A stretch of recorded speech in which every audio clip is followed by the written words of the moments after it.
Sorry, Mary, we also have a senior building. So we have 150 unit senior building in our phase 1A with ground floor pharmacy space. We have no interest in senior housing whatsoever. No, seriously, Ms. Cuthbert, you raised an excellent point. It's the fastest growing demographic in America. And we would be remiss if we didn't serve it. And we fully intend to do that.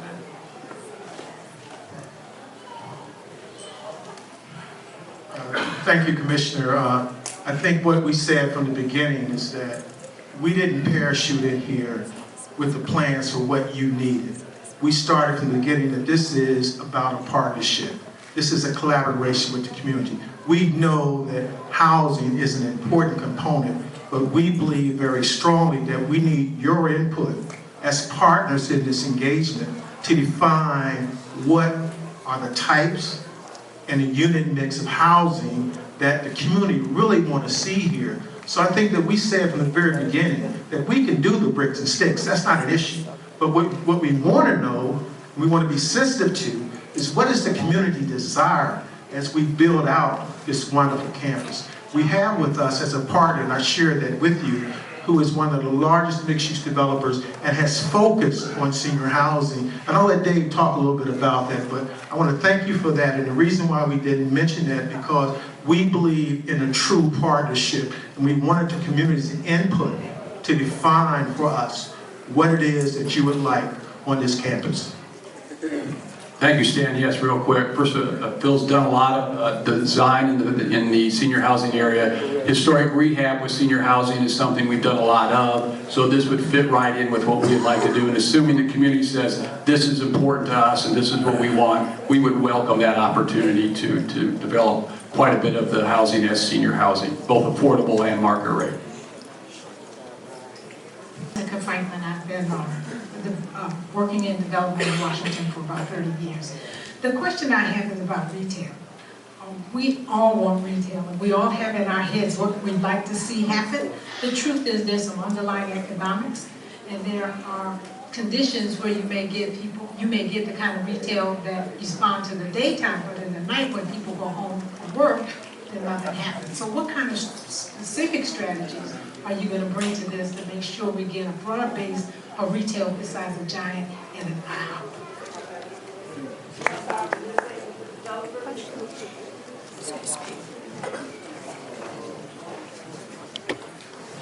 Our approach is very straightforward.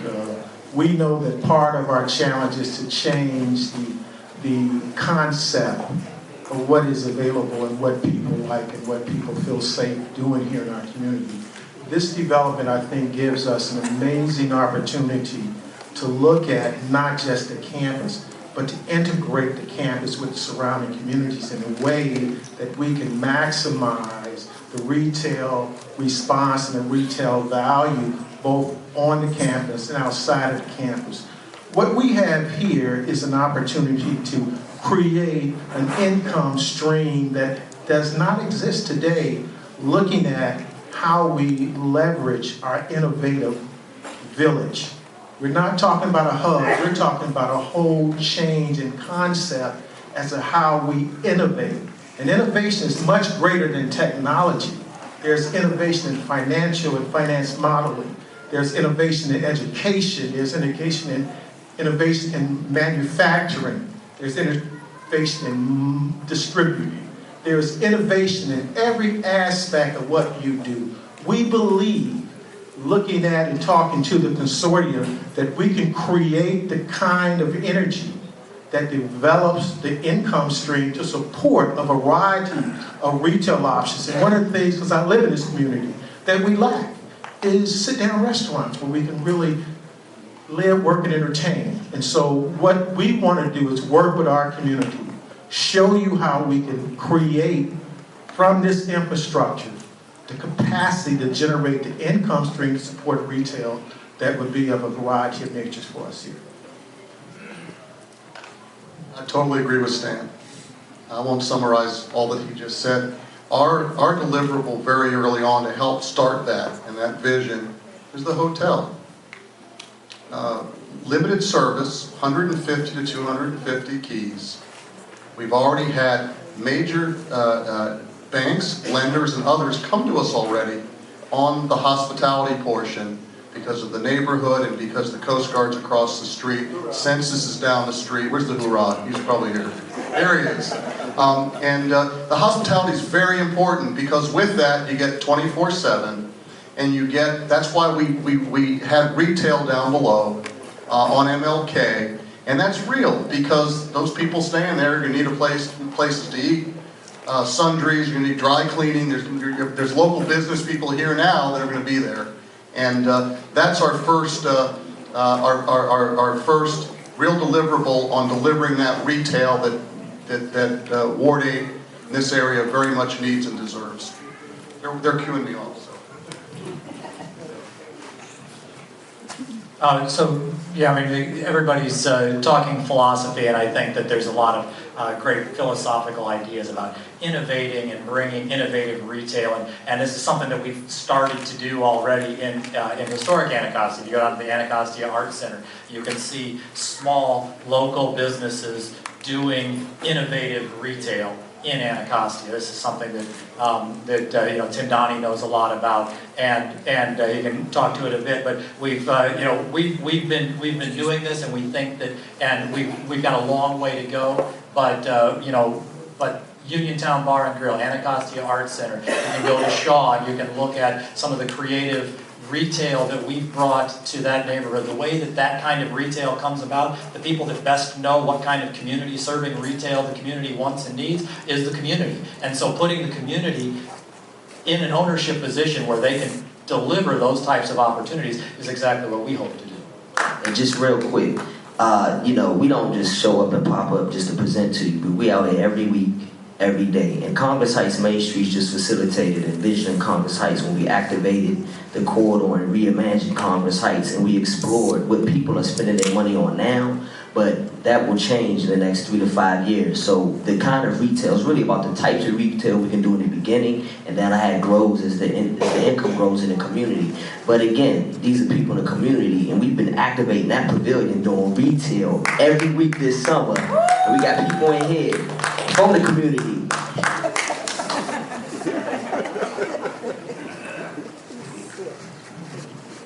Retail is something we've been giving a lot of thought to, and I agree with what the other respondents have said, that it really is a community-driven factor. I mean, retail follows the community, follows the housing development, follows the office development. It really is a response to development, in sort of a development context. But that said, we've got some ideas. I mentioned to you that we've had conversations with a group that's made a commitment to do a movie theater here, which we think brings the night life. But again, it's community conversation.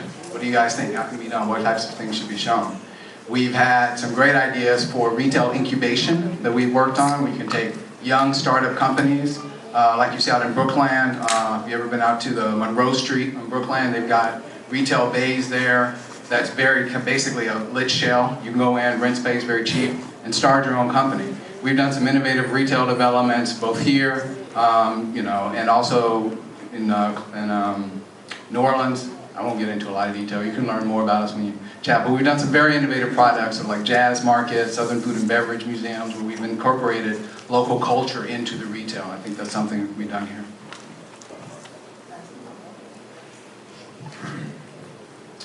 All right, some great ideas that we've heard. Bring energy to the community, bring a hotel to the community, sit-down restaurants, a movie theater, great idea.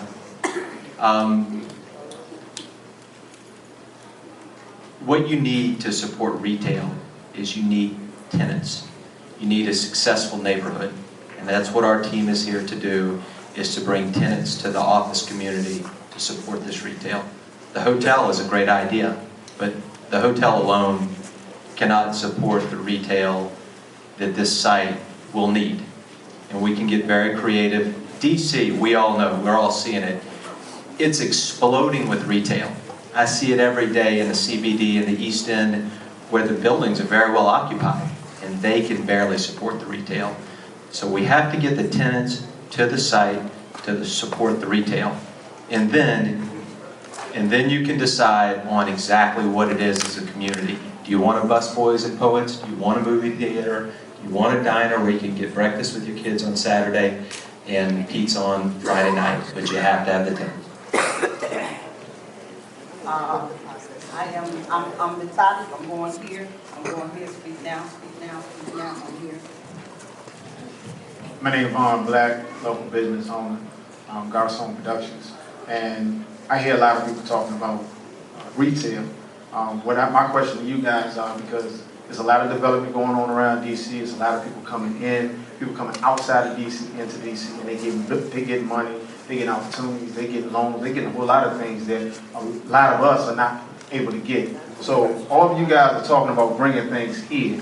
I don't really know who I can trust to be able to bring things here so that my company and the people that I employ can spend money actually on the retail things. I'm ready to say on the retail things that you guys are talking about bringing here. So my question is to you is, what do you guys want to do to enable the local business that can't function as, I guess, corporate America, because we don't have the know-how to set up our situations to be able to maximize, our money and our income flows and so forth and so on.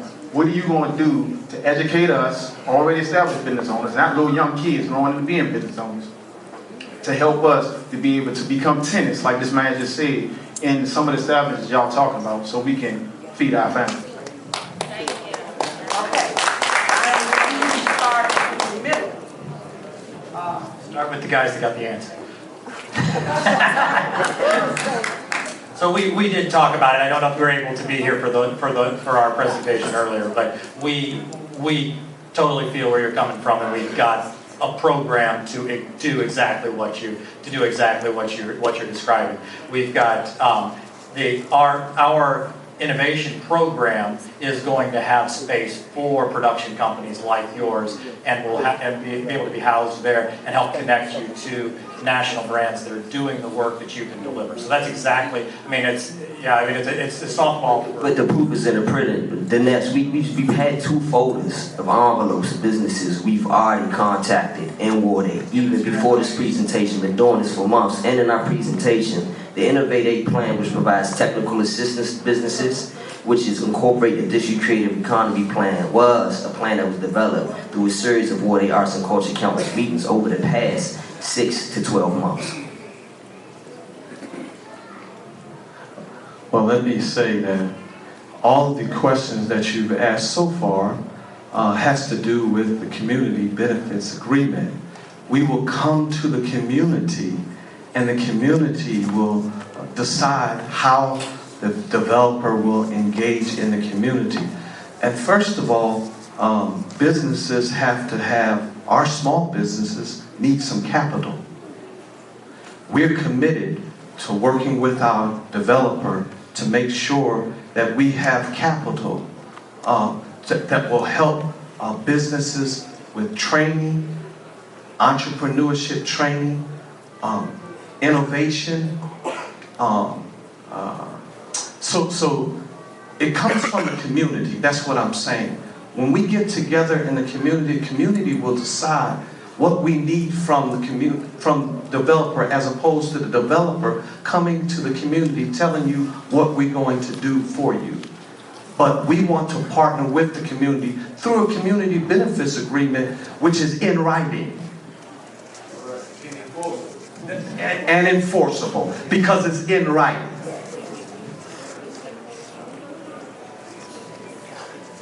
To answer your question very directly on, I can tell you from the construction side, I head up a large construction company here in the Washington area. We've been involved with a number of large projects in the past and present. Over 55% of my employees right now are DC residents. 40% of those actually live in this ward. Did a little research before I came here and to make sure I understood that. We hire a lot of people from this ward. We also provide training for people in this ward. Look, I'm not a rocket scientist. I'm standing here today because when I was younger, someone gave me the chance. Someone gave me the opportunity. And that's what we need to do. We need to pay it forward to the community. That's going to be part of my legacy personally, is I can tell you some stories about some people. No. No, actually some very creative stories that I'll tell you afterwards, just one-on-one, some stories that I've done for people. But companies, through the CBE companies and all that, we engage, we partner with them, we mentor them. And that's the way companies grow and flourish, and that's the way your company can do that as part of the team. I'm coming back. I'm coming back there. I'm sorry, your name again? Vaughn, and your business? That's a video production? Okay, fantastic. I second everything that's come before me when you answered at the end of these questions. There's not much you can add to it. But you asked, one part of your question was, how can you trust? And how can you know who you can really do business with? Our team and myself personally, my door will be open if we're blessed to be selected as a developer, not just to you, but to anyone in this community. I'll give my phone number when we leave here this evening. But I've been in D.C. I started just as this gentleman did, probably Stan did as well. I started parking cars. So I know what you're talking about and putting on the table. You reach out to me or you reach out to our team, there'll be a place for you.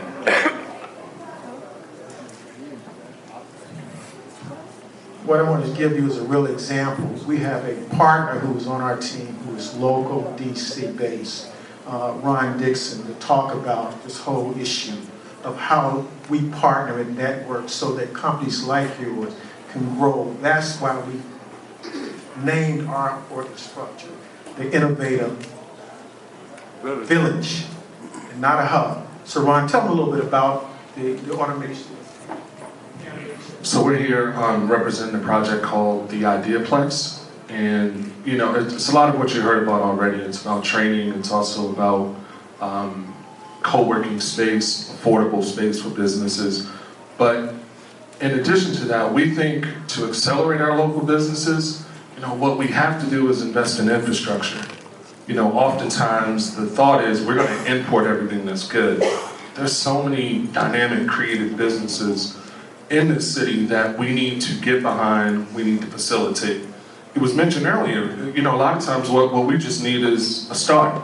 We need capital, you know, and so we need to be put in partnerships where it's not just a checkbox because you're a small business, but you really bring value, and you can grow and you can do some dynamic things. So, you know, that's what we're all about. We're a CBE program. This is our third business that we're activating in the city, and this is an opportunity to scale and grow what we're doing currently to be here on the campus. So, thank you.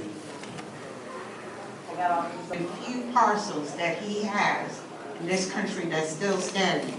Central Park and 3 other in Boston. Also, we have some beautiful buildings. When I looked at your presentations, a lot of them focus on some brand new shiny architecture, glass architecture, but they have no connectivity with the historic buildings that are currently on the property. And it was only a small nod that one of a few of you gave. So I want to know how you will address that, because I hate modern architecture.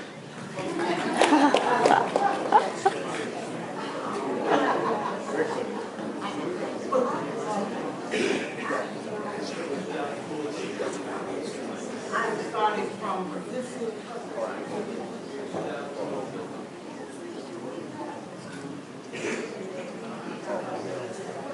Thank you. I think it's a very good question, and there are, several different schools of thought on how to deal with historic buildings, and especially how you add to a campus like this.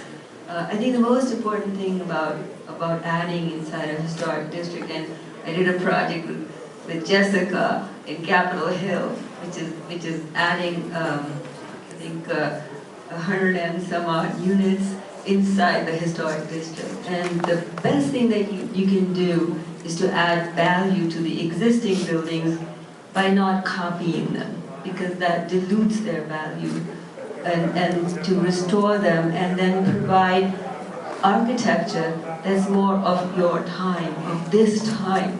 And so, but the important things to remember is that you have to worry about scale and height and proportion. And so what we do is look at the historic buildings to understand what makes them beautiful. What is that rhythm of windows? What is that height of the ratio of openings to solid masonry. So that's the kind of cues we take to design our new buildings.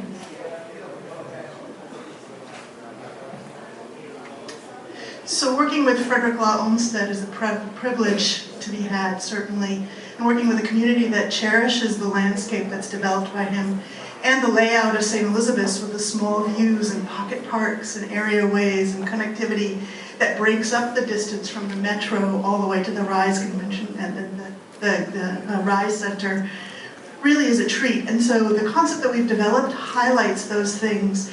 The architecture follows that. It fits within the landscape.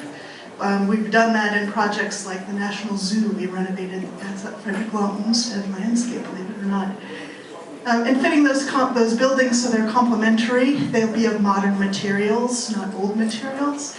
But looking how they fit and work is the proportion of small spaces, vistas, to make sure they fit with the community and follow the functions that we develop with you.